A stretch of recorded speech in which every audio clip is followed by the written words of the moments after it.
네, 최근 제약 바이오 업계에서 M&A 바람이 거세지고 있습니다. 금리 상승에 기업 공개 심사가 깐깐해지면서 자금 조달에 어려움을 겪고 있기 때문입니다. 이 내용 IT바이오부 고영욱 기자와 함께 짚어보도록 하겠습니다.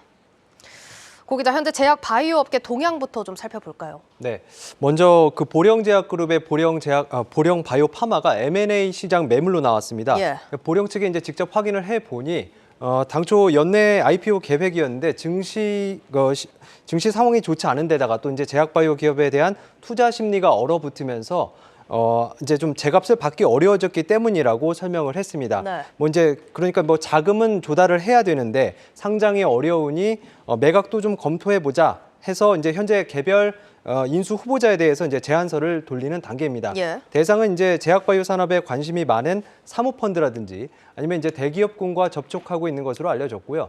지분 100%에 대한 매각 희망가는 IPO 추진 당시 기업가치평가액인 7천억 원, 못해도 6천억 원은 받겠다는 의지를 밝히고 있습니다. 예, 그러니까 IPO를 준비하다 어려워지니까 아예 매각으로 선회를 했다 이런 상황인 건데 네. 보령 바이오 파마 같은 경우는 비상장사 사례인 거고 이미 네. 상장을 한 기업들 중에서도 이런 M&A 사례가 있을까요? 네, 그렇습니다. 코스닥 상장사 헬릭스미스가 카나리아 바이오엠에 인수됐습니다. 예.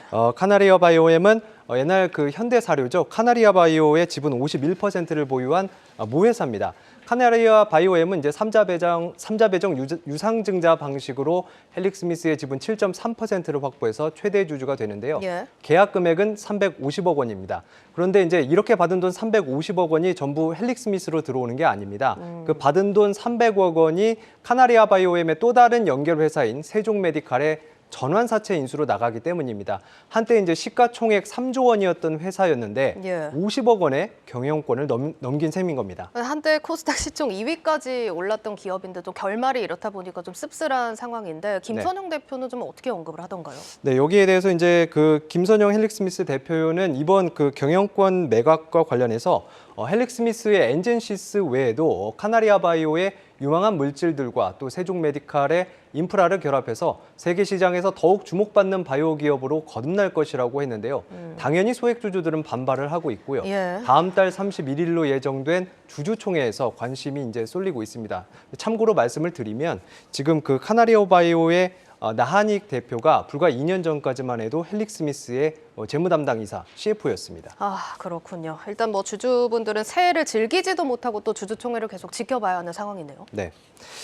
그렇습니다. 이렇게 근데 M&A가 지금 새해 앞으로는 더 뜨거워질 것이라는 전망이 나오고 있는데요. 이게 이제 정부가 2024년에 의무공개 매수 제도를 이제 부활하기로 하면서입니다. 예. 이제 의무공개 매수 제도는 이제 상장사의 지분 25% 이상을 매입할 경우에 의무적으로 50% 플러스 한 주를 사야 하는 제도입니다. 그러니까 이게 사실 대주주뿐만 아니라 소액주주 지분도 의무적으로 사들여야 한다라는 건데, 그러니까 소액주주들도 이제 경영권 프리미엄이 붙은 가격에 매각을 할 수 있다는 거죠? 네, 맞습니다. 여기에 대해서 이제 유안타 증권이 최근에 이제 코멘트를 냈습니다. 예. 해당 제도가 이제 적용된 기업에 대해서는 M&A 추진 속도가 높아질 것이라는 건데요. 관련 인터뷰 직접 들어보시죠. 당연히 매도하는 입장에서도 경영권 프리미엄을 더 높게 받으려면 액션이 빨라져야 되고 인수하는 쪽에서도 비용을 좀 줄이려고 하면 의사결정에 대한 시기가 빨라질 수밖에 없겠죠. 네, 여기에 이제 좀 한 가지 더 덧붙여서 이제 특히 이제 사모펀드가 주인인 그런 회사들을 좀 주목해야 된다고 했는데요. 제약바이오 업계에서는 휴젤이 꼽혔습니다. 예. 또 이 기준대로라면 루하피가 최근에 인수한 랩지노믹스 그리고 JNW 파트너스가 인수한 나노엔텍도 관심 대상입니다. 그런데 꼭 이 제도 때문만이 아니더라도 지금 바이오벤처의 자금난이 심각한 상황이거든요. 예. 오죽하면 내년이면 이제 상위 50개 바이오 기업 중에 14곳의 현금이 바닥날 정도라는 분석도 있습니다. 이게 무슨 얘기냐면 이제 유상증자도 현실적으로 쉽지 않은 상황이기 때문에 최대 주주 지분을 파는 기업이 생겨날 수도 있다는 의미입니다. 아, 그렇군요. 그러니까 물론 아직은 뭐 주목해야 할 기업이다라고 소개가 됐지만 지금 뭐 휴젤, 랩지노믹스, 나노엔텍, 메디포스트 작은 기업들이 아니거든요. 누가 맞습니다. 사들이게 될까요? 이런 기업들 앞서 이제 보령 바이오파마 매각 관련해서 잠깐 언급을 드렸듯이 사모펀드가 될 수 있고요. 또 이제 최근에 딜로이트 컨설팅에서 분석한 자료에 따르면 국내외 제약사가 될 수도 있습니다. 실탄은 충분합니다.